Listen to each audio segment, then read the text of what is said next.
when I was 17, I was driving to work on a Sunday morning in my dad's car. And it was a very quiet, early 7:45 Sunday morning, virtually no other cars on the road. And the route I was travelling, there was a very steep hill that I had to climb up, and there was a crossroad at the top of the hill. And on the right was a taxi waiting to pull out. And I got concerned that this taxi was going to pull out in front of me, and so I was really kind of fixated on him. And he didn't pull out, so I, passed him. Of course, with because I was climbing a steep hill, my accelerator was pretty flat on the floor. And then, even after passing him, I was still concerned about what he was doing, and so I kept my foot flat on the floor because I wanted to pull away from him for no good reason. It's just something I felt I needed to do. And I was watching him in my rear vision mirror, and it was only when I saw him pull behind me that I then looked in front of me, and directly in front of me, 3/4 of the way across the road on a pedestrian crossing, was an elderly woman. 2 years after Margaret's death, almost immediately after she died, the question arose for me, do I have the right to continue living now that I've caused her death? And after 2 years of being haunted by that question, I admitted myself for psychiatric care. And after 12 weeks as a resident, as an inpatient, I finally found that the answer was no, I didn't have the right to continue living. And the reason was I needed to say how sorry I was personally to Margaret. And the only way I could do that was to join her. So I very carefully planned my death and was at least partially successful. I wasn't alive when discovered, but was resuscitated, and then spent 3 days in a coma in intensive care. And when I regained consciousness, howled in distress and anger and despair to find myself still alive. And so was committed. And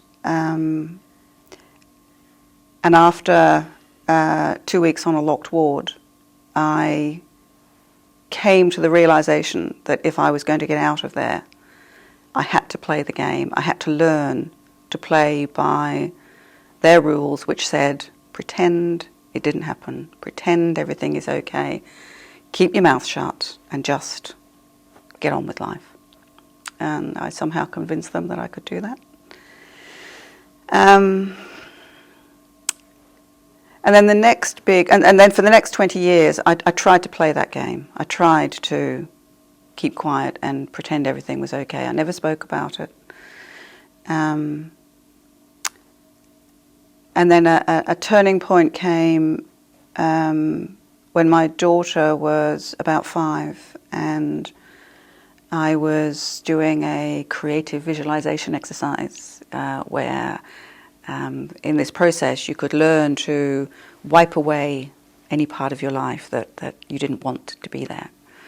And so I was doing this exercise with the intention of wiping away this terrible event in my life.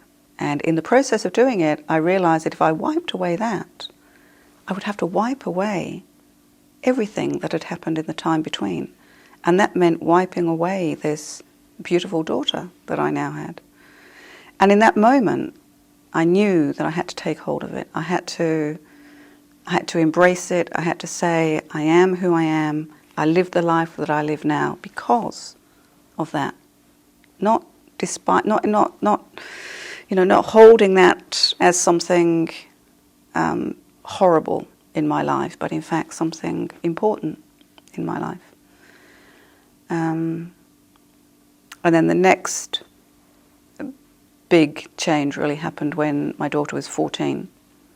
And she knew nothing about this whole part of my life. But when she was 14, I knew I had to tell her. I knew that if it remained a secret, it would corrupt our relationship. And so I told her. And that then began the process of living more openly with my past.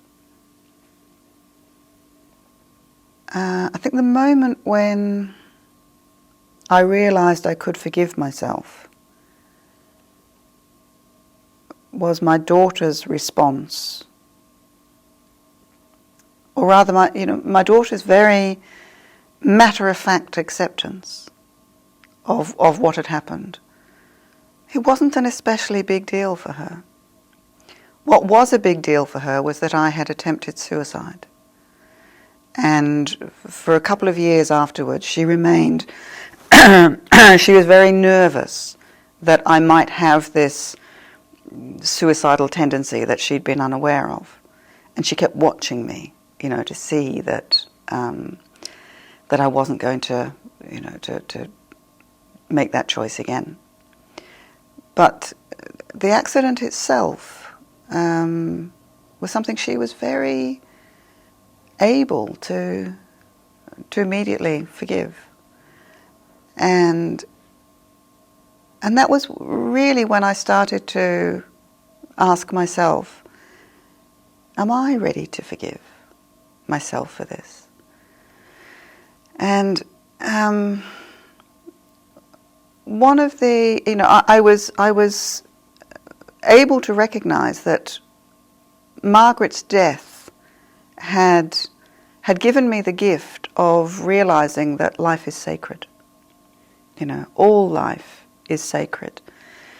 But it took a little bit longer before I could apply that to myself, And one day I literally, I remember asking myself the question, is my life sacred as well then? And it was a bit of a shock, to kind of, and when I could finally say, yeah, actually, it is. And then I was also able to say, I'm really grateful that I was resuscitated. Because I think for a long time I hadn't really, I hadn't expressed gratitude for that. I'd been resentful of it still for a long time.